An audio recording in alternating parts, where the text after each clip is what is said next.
GSL.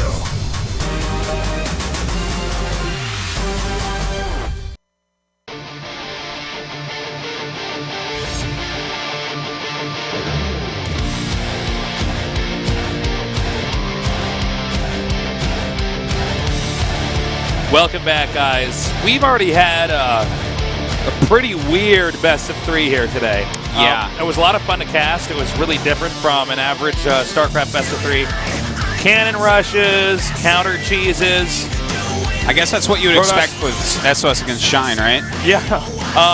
And going here today, I expect this to be a little bit more like your textbook StarCraft. Yeah. We got YongHwa here. It looks like he's wearing a cape. He should be wearing. He should be wearing. Yeah. He's the type of man who deserves to wear. That's the kind of cape that allows you to draw your bastard sword easily without cutting your clothes. That's true. You know, YongHwa has been one of the best Protosses for a long time. I guess he's like way overshadowed at this point. He kind of, in GSL at least, does nothing really. He doesn't make much of a splash. Yeah, he makes it in Code S and then just kind of dies. But he's always been like one of the most solid. He's done well in online qualifiers for various leagues. Yeah. Yet to really show a ton of skill in the actual GSL itself, though. Whereas this man, well, he shows ultimate skill everywhere because he's basically the best Zerg in the world. He is godlike. Soulkey is so perfect, so absolutely, completely, totally balanced, like down to the He's a molecule. complete package, as I like to call him, a complete package Zerg. He does absolutely everything. He mixes in a good amount of cheese as well. Yep. Just a deadly, deadly player. This guy could, in any season, win.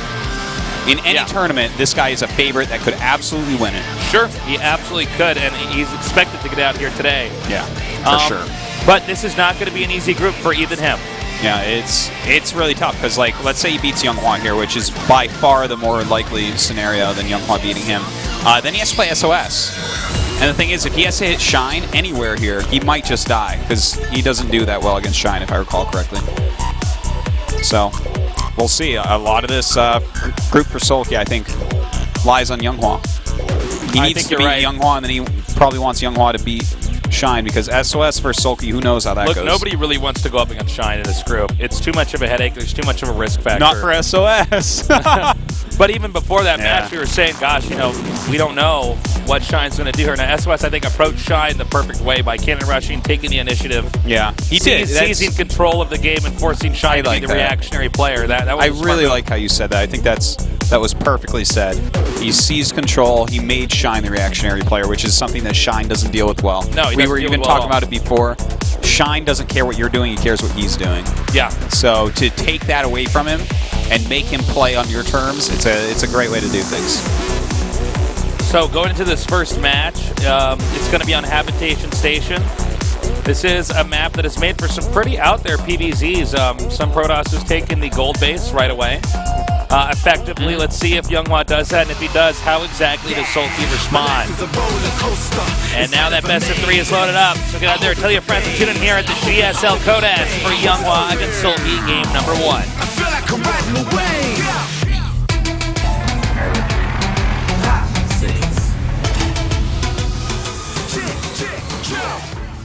In the upper right here, in the blue, the tragic hero of the GSL. I am YongHwa. YongHwa.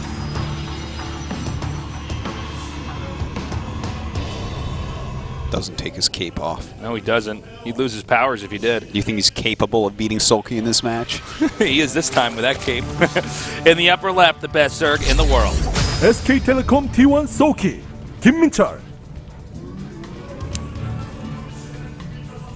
You know, there's a lot of great Zerg players out there, but there's only a few that are like complete god mode, and he's one of them. In fact, he's the king on top of the pyramid, I would say. See some support here for Soulkey in the audience, some SK Telecom fans. And meanwhile, in space. Okay, now we're back in this game. I was like, where are we? I don't know what's going on. Yeah. Looks like he's actually going to be the one that takes that quick gold base. Or is he checking for, looks like he's checking for a cannon rush at the back of it. I think what he's doing is hiding the drone there so that when it gets scouted. You got it, Artosis, you nailed it. The probe peeks up here, sees nothing, and then moments later that drone will go down there and make a hatchery. Says he gets that 300 minerals after his pool first. Going to be interesting to see what he does off of this. He wants this probe to be here. He wanted that to happen. That's why that drone was sitting there. Right now, YongHwa thinks he's delaying Soulkey, and he, in fact, even making a pylon there. Actually, YongHwa unknowingly putting himself behind here, thinking he's delaying that expansion, when actually Soulkey's expanding to the much more equitable location at the gold base. And then he pretended he was going over the gold base, and then doubled back, and the probe turned around. So he's actually hid this gold base for a very long time. In fact, YongHwa, does he actually get what's going on here? I'm not sure. I think he has no clue. Yeah, I think that Soulkey has really duped him with this drone and the way it was moving around. This is actually like really exciting, intelligent play here from Soulkey. And now he's going to come up here and be like, "Oh no!" What? Yep. It's that far done? Uh-oh. So this is a frustrating moment here. YongHwa initially going for a little bit more of a conservative route, going for that blue base there, knowing that he should be fine unless, as long as he denies Soulkey the gold base. He thinks he does deny Soulkey the gold base, and in fact even puts up additional measures to delay the natural base, the blue base here for YongHwa, for Soulkey, and you know, next thing he knows, the rug's been pulled out from under him, and Soulkey is in an advantageous position. That's right. Sending a lot of drones over. His income is going to just skyrocket here. Going to be really nice for him.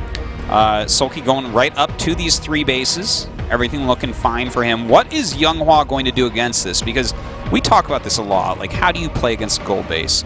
Do you ignore it? Do you play more defensive? Do you play more offensive?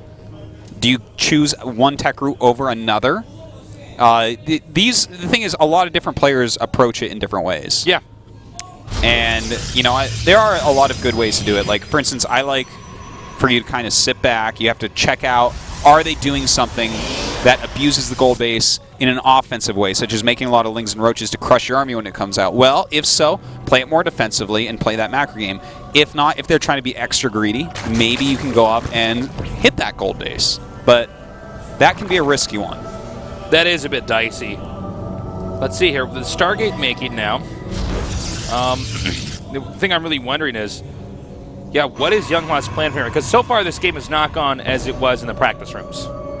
No. He probably had a very specific build set up so that he didn't get the gold. Now, YongHwa's going to have to think on his feet, and I think you've highlighted this a lot, Artosis, in your casting, is where you say, you know, YongHwa's a guy, if you want to get great builds for the ladder, he's somebody to do. If you had YongHwa play against any random player at the highest level, and they didn't know they were against YongHwa, and YongHwa didn't know they were against him, YongHwa's got a good shot of winning that. He's very solid. The problem is, in preparation matches like this, where both players get to study each other, the maps and everything else way ahead of time, YongHwa seems to falter a little bit. Yeah, it seems like he's more well-rounded, and again, you know, some of the places where he's had success are things like online qualifiers, where you play a ton of matches in one day.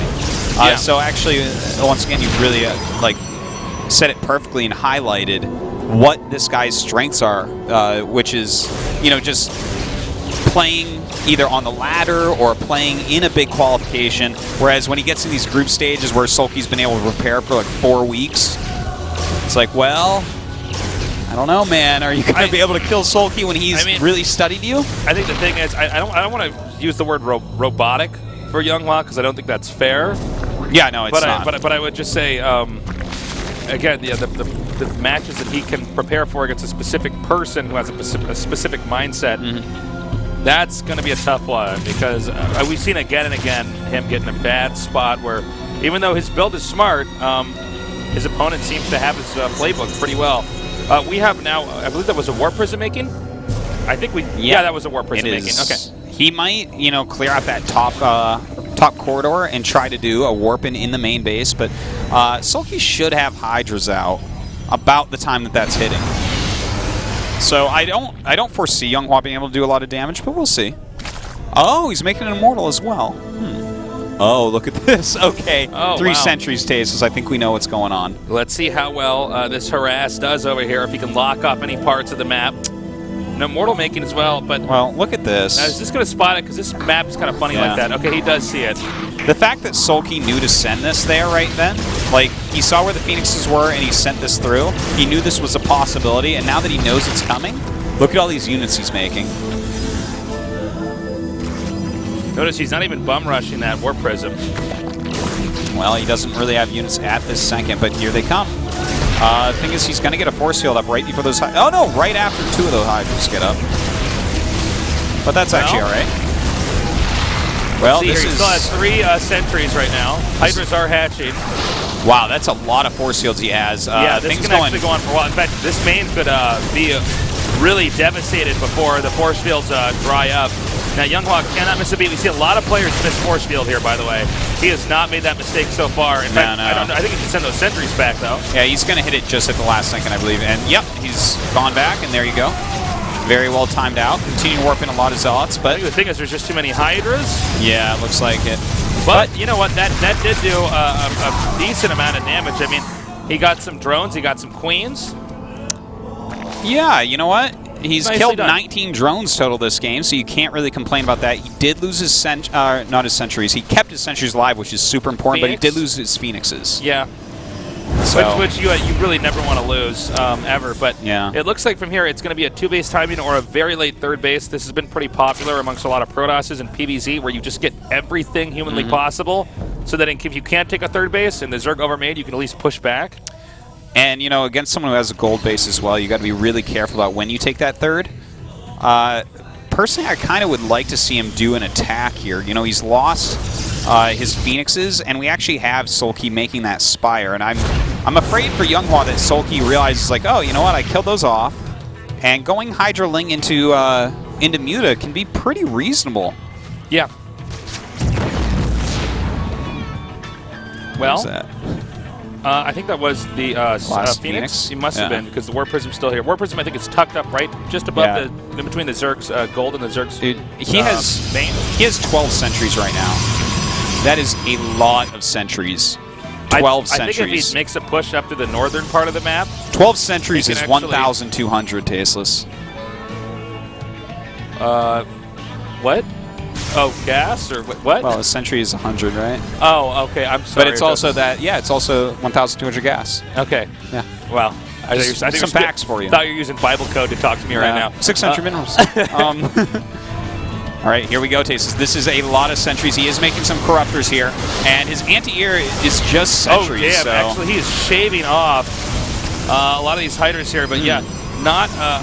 Well, I speak too soon. Stalkers come in, so yeah, there is some anti-air. Now, is he going to just try to shut this off?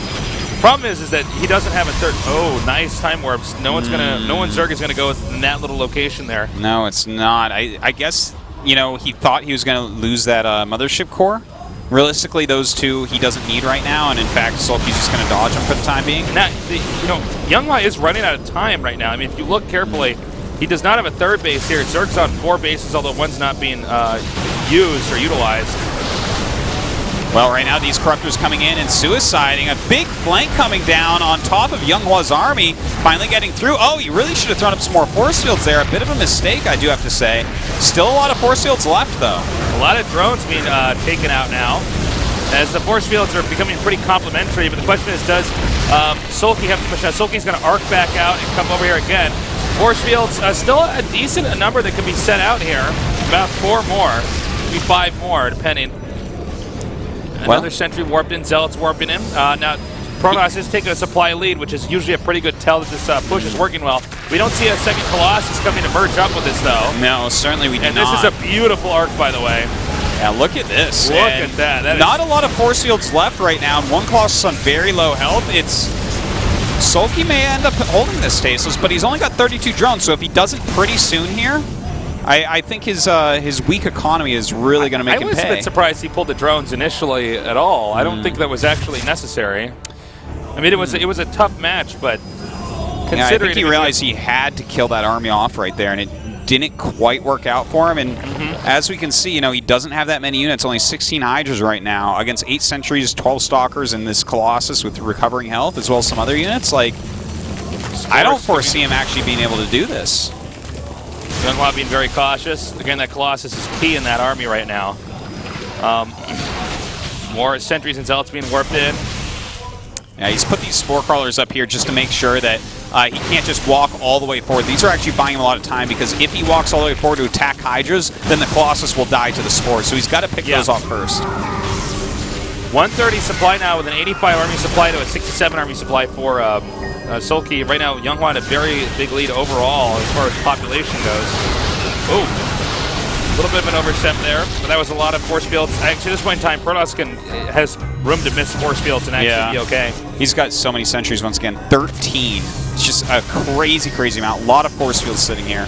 And as he picks these off, like, even though Soulkey is gaining more units, he's still on 32 drones. He's barely mining from the gold ore. It's natural. YongHwa can stay doing this for a little bit. He does need to eventually squeeze out a gold base or a mineral only, or a blue base, I should say.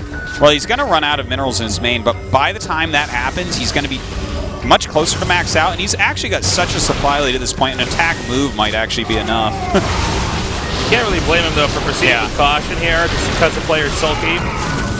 Yeah, it's a smart move. You know, YongHwa always seems to get eliminated very early in the GSL, doesn't really make a big splash, and but if he can take out Soulkey, that's a huge deal. He does get eliminated early despite playing very well, too, which is something important to note. I like how he didn't make any more Colossi. He just stayed on this number and made it with the gateway units. Yeah, it's a really cool play, and he's kept one alive the entire time. Did lose the other one. Okay, this is it. This game just ended. Yeah. GG. Well done by YongHwa, I have to say. You know, Soulkey, I thought that he was going to be able to win when he sent that Overseer and it saw the Warp Prism incoming, but he didn't have the units. He didn't get anything out there to stop the force field on the ramp, and that's really where YongHwa got enough damage done to do the follow-up push that killed Soulkey. Yeah. Well, Soulkey's most likely very disheartened right now. He did say in his interview he was going to be very ashamed if he didn't make it to the round of 32. He's already lost his first game against, you know, the player who really is the underdog of the entire group, YongHwa. Not because YongHwa is bad, but because everybody else in this group is such a heavy hitter and strong player. If he has to go down and play against Shine, that's going to be really, really rough. That's going to be a nightmare. And then, of course, to go up against either the guy who just beat him, YongHwa, or SOS, who is just... It's tough. He might be the first one out of this group if YongHwa finishes him off, but... What an upset that would be. We'll see now. Merry-go-round the next map. Really hard for Protoss to take a third base here, so Soulkey's going to have to look out for any two-base all-ins. Yeah. So, I don't know. I feel like Soulkey definitely can take this map, Daceless. I would assume he would win this map. It's the map of his choice, and I would say... Well, easily, historically, Soulkey's a better player. Yeah, sure. More accomplished. But YongHwa's playing pretty well. He's definitely tasting the sweets of victory so far. Maybe he can take it to the next level. Fabulous. They taste fabutaste. Fabutaste. They are fabutaste, man. All right, guys. Going on into game number 2 here. Remember, the winner goes on against SOS. The loser against Shine here. This is match number 2 between YongHwa and Soulkey.